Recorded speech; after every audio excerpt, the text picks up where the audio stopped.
by Newcastle County government.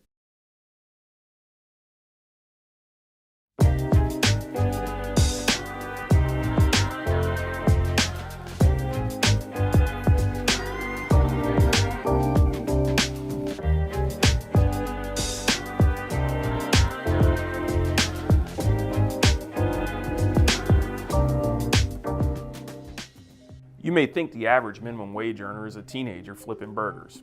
However, in Delaware, it's a 35-year-old single mother of color.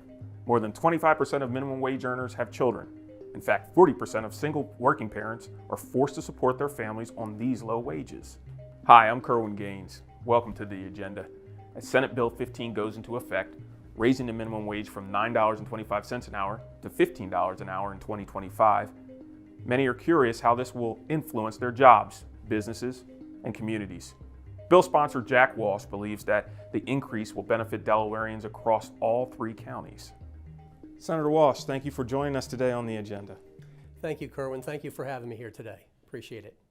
What was it that made, I would say, the generator in your life that made this happen, that said, I need to take a stand with this and ensure that the minimum wage is increased? This is something that's very near and dear to my heart since I've been in the Senate. We've actually worked on minimum wage several times. We've raised the minimum wage in 2018. We've raised the minimum wage from $8.25 to $9.25. We then attempted a $15 minimum wage again in 2018. The bill was filed. We got it out of committee, but we just ran out of time that year.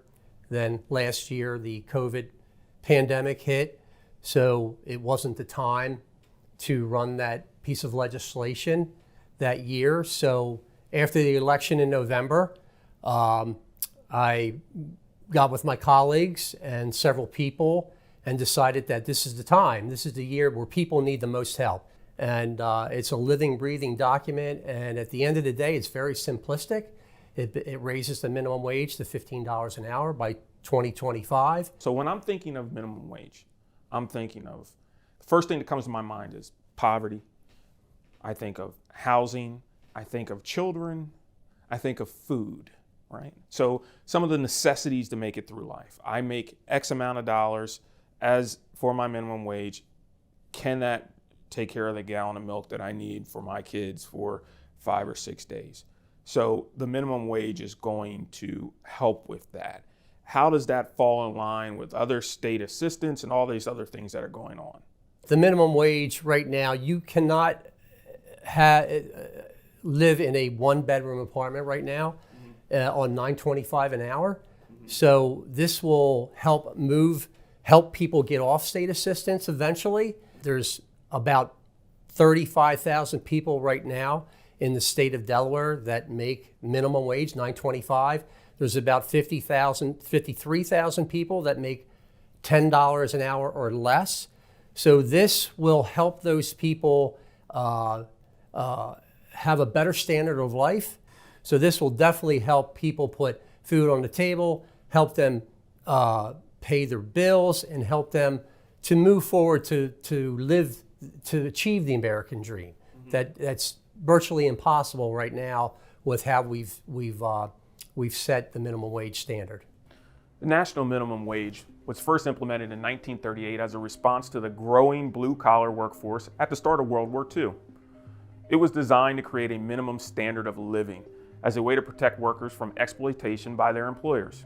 As the cost of living has steadily increased across the country, the discrepancy between many individuals' wages and expenses have continued to put pressure on workers and their families. Some legislators, like Representative Jeffrey Spiegelman, who voted no on Senate Bill 15, took issue with the speed at which the increase is happening. Let me first start by saying I do believe there should be a minimum wage. I believe that this bill, though, took it up too fast. It just took it too quickly.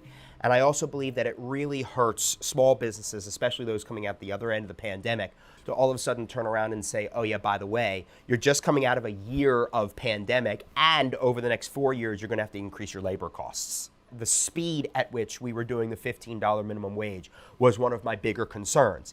If you were to spread it out further, I'd be more comfortable, but we're doing this pretty quickly. I mean, every year over the next 4 years, you're going to see a substantial increase.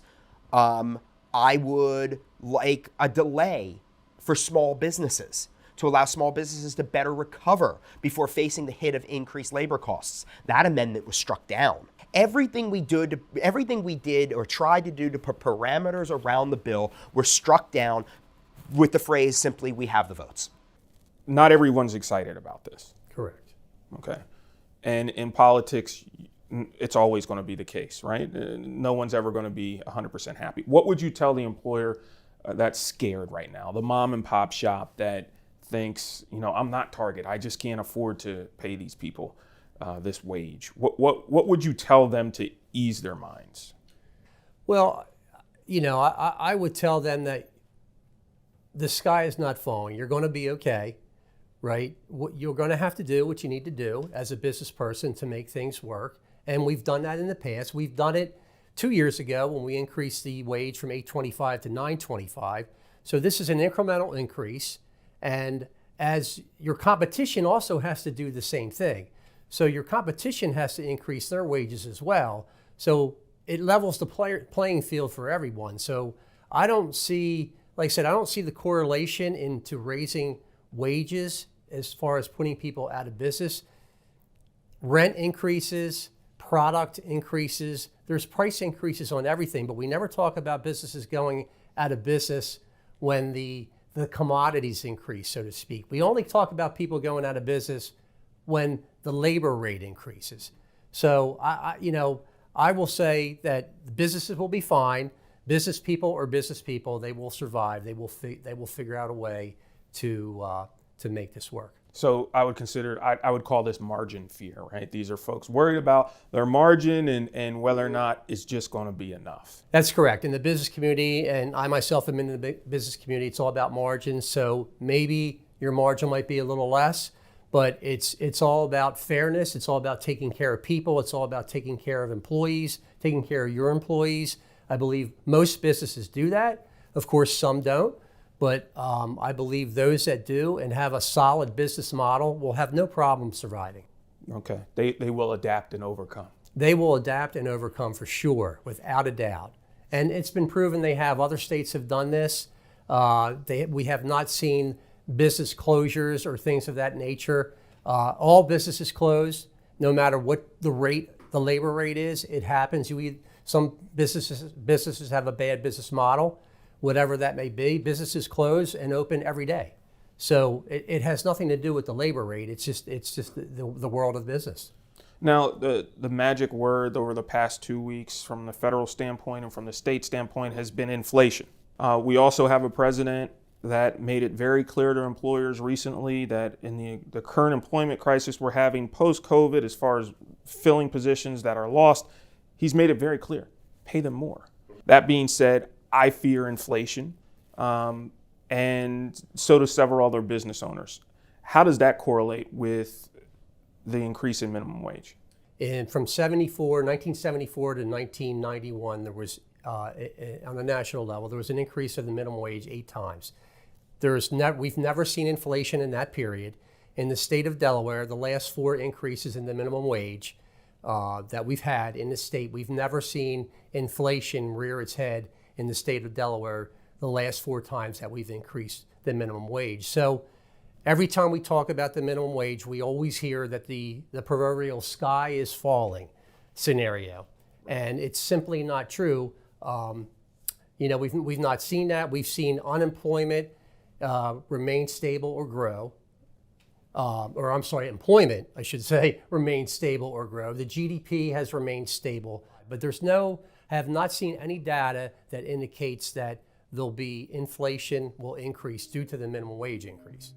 So, is the minimum wage a living wage?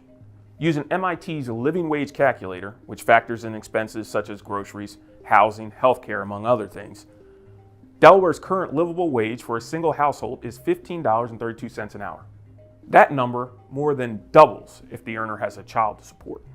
a living wage is not supposed to be minimum wage and a minimum wage is not supposed to be living wage. Those are two different things. A minimum wage is supposed to be an emergency measure. In other words, you're only supposed to be working minimum wage under certain circumstances until you work your way out of minimum wage. That was the point of minimum wage. A living wage, where you are living and existing, is a different argument, and betwixt the two should not meet.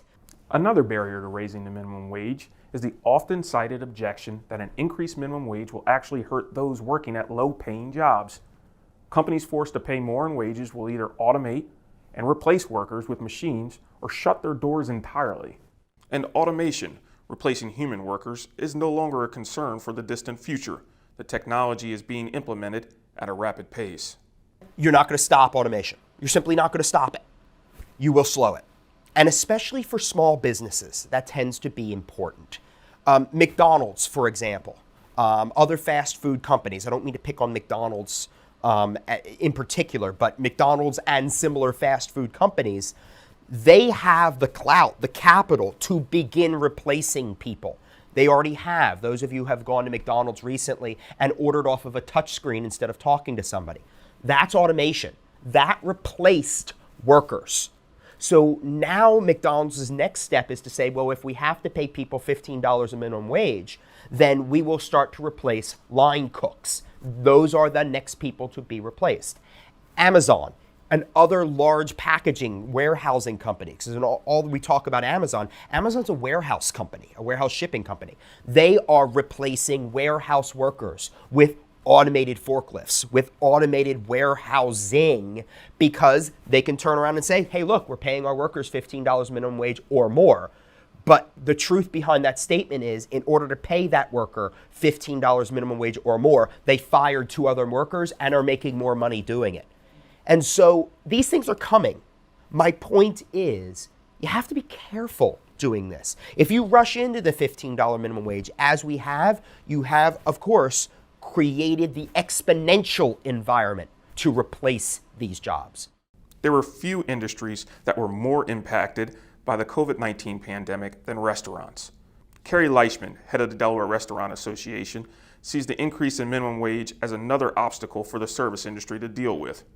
First of all, a lot is going on, obviously, for restaurants. We were the most negatively affected, and our workforce, during the pandemic in the last year and a half. So we are on the road to recovery. Certainly, this piece of legislation was something that the Delaware restaurant industry opposed, not because we don't believe in bigger and more wages for individuals, but because of how it was rolled out and the time frame it's rolled out.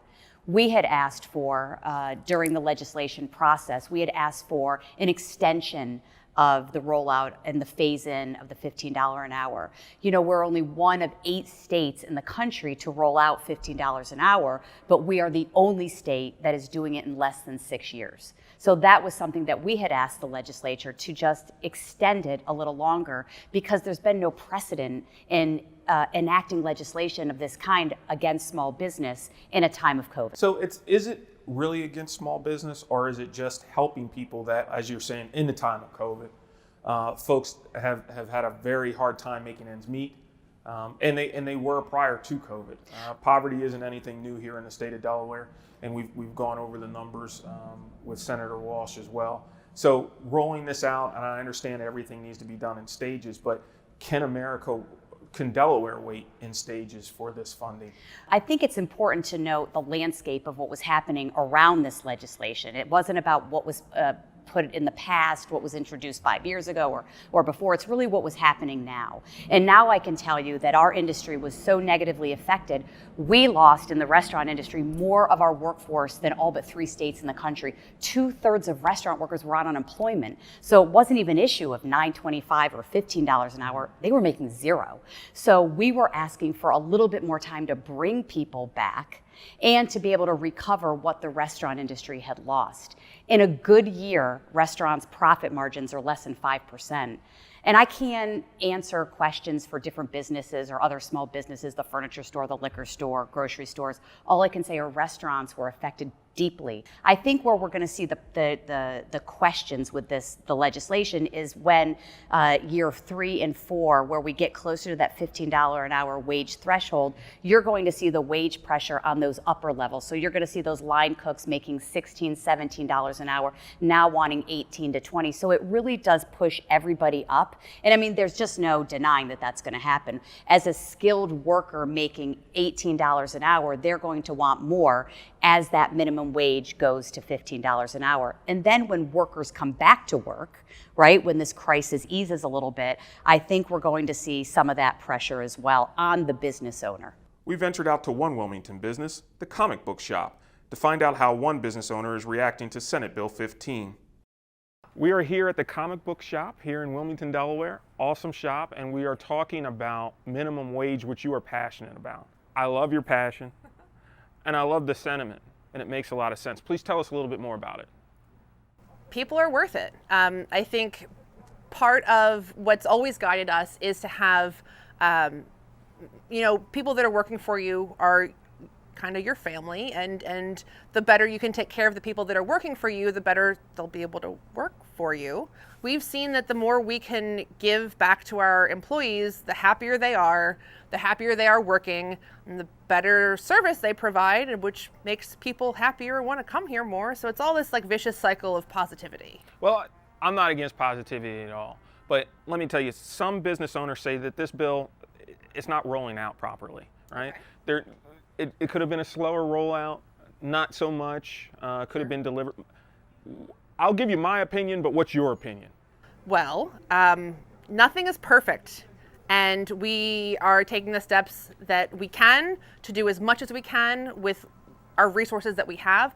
I would like it to be a much higher minimum wage, but that's not what's on the table. That's not what we're being able to get at now. So this is where we are. It's not perfect. It's not going to be ideal for everyone, but it's going to be the biggest impact for the most people that are most in need. So many business owners that we've interviewed have said this may just put me out of business.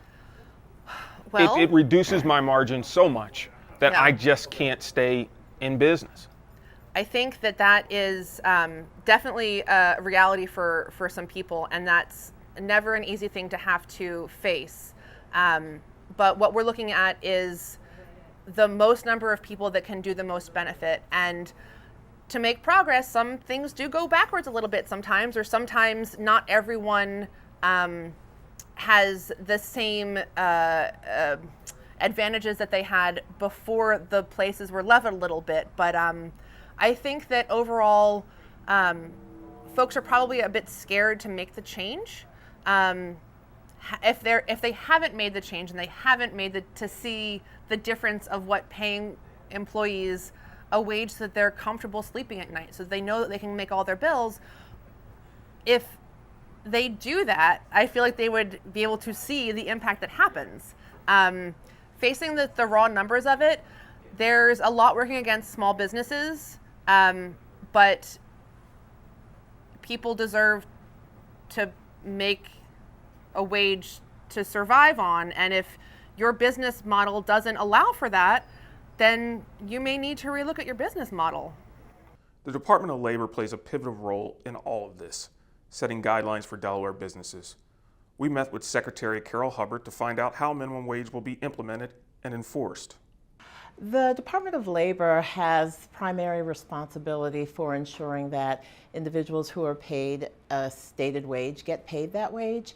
And so we do monitor and have a distinct record of the number of individuals in Delaware who are making a certain wage. And so, for example, with the increase in the minimum wage, that impacts about 100,000 Delawareans who were making minimum wage. And so, as those wages increase up to $15 in 2025, we'll be able to see the impact of the number of wage earners in those various categories. An increase in the minimum wage is certainly in line with our goals for Delawareans. What we do is to provide training and education and supports for those people who are trying to transition from a minimum wage job to a higher skilled job. We're all about upskilling, bringing people through the range so that, young people who come out of high school and may work a fast food job, they're not stuck there. We provide them with opportunities to get IT training, logistics training, additional college credits, additional vocational credits, so that they can move through the salary range. It's a salary range so that they can have a livable, sustainable wage for their families. Interestingly enough, throughout the pandemic, employers have been required to pay a little bit more to be competitive because individuals, have more choices. As the incidence of illness increased, we had a number of, sort of leveling up in a way in terms of work. But, one of our focuses here at the Department of Labor is to address the needs of women of color and other minorities who've traditionally been at the lower range. Our goals are to open up opportunities for women in general, women of color, and other minorities. By increasing wages for women, it obviously increases the family's ability to to have a livable, stable wage. Well, certainly the living wage is the gold standard. Anybody who works full-time should not be making less than a livable wage. President Biden has proposed nearly doubling the national minimum wage from its current rate of $7.25 an hour to $15 an hour as part of his $1.9 trillion stimulus plan. Delaware is the 11th state to reach the $15 an hour mark. National organizations, such as the Poor People's Campaign, are fighting for increases at the state and federal levels. They are calling for raising the minimum wage to $15 an hour immediately and continue increasing the minimum wage on a regular basis, arguing that labor costs, like any business expense such as energy or materials, should be expected to rise with the cost of living. Our poverty rate in the state of Delaware is pretty high. I think we're currently at 13.4%, give or take, and we're higher than New Jersey. We're higher than Maryland, but we're not as high as Pennsylvania, and I think that has a lot to do with census in the state, right? So finding any way that we can to help alleviate these numbers and bring them back up to speed, our balance, I think, is very, very important. Very, very important. So what would you tell the families right now that are expecting this? What good news can you, or hope can you give them? Poverty rate in Delaware is extremely high. I believe it's 13%. And, this is something that will help those families, those individuals that are currently in that threshold. Basically, this disproportionately affects women of color in particular.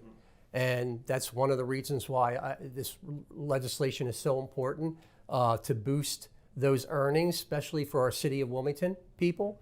But it does, our Latino population, it affects them disproportionately more than any other population in the state. So hopefully this will help lift those families out of poverty moving forward.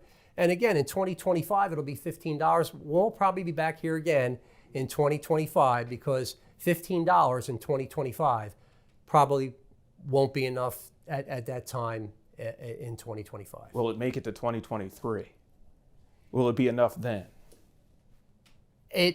Will it be enough then? I can't answer that question. It will be a help. It'll be a help because it goes to, I believe it's $13.50 or $13.25 in 2023.